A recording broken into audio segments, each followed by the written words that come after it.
बात हम ये कर रहे थे कि अगर आपको ये महसूस हो कि आपके गुनाह, आपकी गलतियाँ इतनी ज़्यादा हैं और कहीं ना कहीं आपको मायूसी हो रही हो, तो यकीनन आमिर भाई ने बेहतरीन गुफ्तगू की कि अल्लाह ताला की रहमत के दरवाज़े कभी बंद नहीं होते।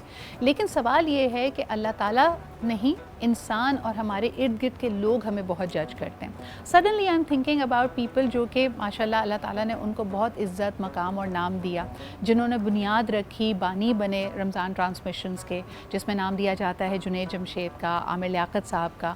लेकिन जब दुनिया ने उनको जज किया, जब उनके किसी भी फ़ेल के हवाले से उन्होंने बेचारों ने लाख तौबा की हो, पब्लिकली आके माफ़ी मांगी, कई अगर उनसे कोई भूल चूक हो गई, कोई लफ्ज़ से ज़्यादा ज़बान से ज़्यादा लफ्ज़ निकल गए, लेकिन दुनिया आपको जज करती रहती है। तो जब दुनिया दिल दुखाने वाली बातें बोलते रहे और राज़ो न्याज में अल्लाह ताला से आप इस्तग़फ़ार कर रहे हों, तब अपनी हिम्मत कैसे बांधे रखें? और ज़ुहैर भाई, ये सवाल मैं आपसे करना चाहूँगी। बिस्मिल्लाहिर्रहमानिर्रहीम। पहली बात तो ये कि परवरदिगार आलम ने आपको ये इख्तियार नहीं दिया कि आप किसी के ईमान और किसी के कुफ्र और किसी के अक़ीदे या किसी के अमल का फ़ैसला करें। बेशक। यू आर नॉट द जज। ये फ़ैसला करने वाला वो है। आपका काम सिर्फ इतना है जहाँ तक आप किसी को गलत देख रहे हैं तो आप उसकी, अगर आप समझते हैं कि गलत है, आप उसको आगाह कर दें कि ये गलत है और सही है। इससे ज़्यादा काम है। अच्छा, ये काम रसूल की भी जिम्मेदारी नहीं है कि आपका हाथ पकड़ के आपको सही करें। बेशक बेशक रसूल का काम भी सिर्फ पहुँचा देना है। कुरान में ये बारहा आया है कि रसूल तुम्हारा काम पहुँचाना है, तुम इन पर वकील नहीं हो, क्योंकि इंसान को खुद अक्ल दी गई है। हमें ये जो जज बनने का शौक़ है, यह बहुत गलत है, पहली बात है। दूसरी बात है कि इंसान को अपने इस अमल पर, एक तो ये थोड़ा सा मानिया है कि ये मौलवी हजरात ने अल्लाह का जब्बार और कारियत को ज़्यादा उजागर किया है, रहमानियत और रहीमियत को कम उजागर किया है।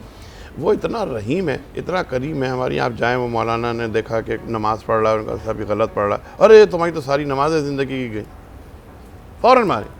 अब जब वो सोचता है इतनी साल मेहनत की, 5 साल 10 साल 15 साल गलत नमाज़ें पढ़ी, अब क्या पढ़ना, फिर जब गलती पढ़ी तो वो भी कहीं डूब गई, तो अब और डूब गई। वो भी जो पढ़ रहा होता है वो भी छोड़ देता है।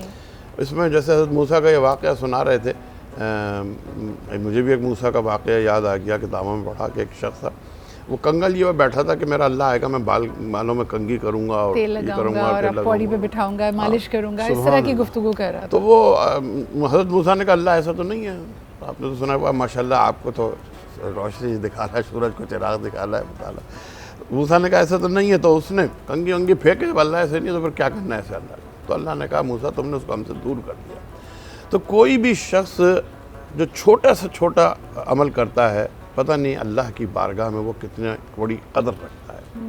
और कोई शख्स जितना बड़े से बड़ा गुनाह करता है, उसका एक आंसू अल्लाह की बारगाह में कबूल हो जाए और वो उसको माफ़ कर देता है। सुभान अल्लाह।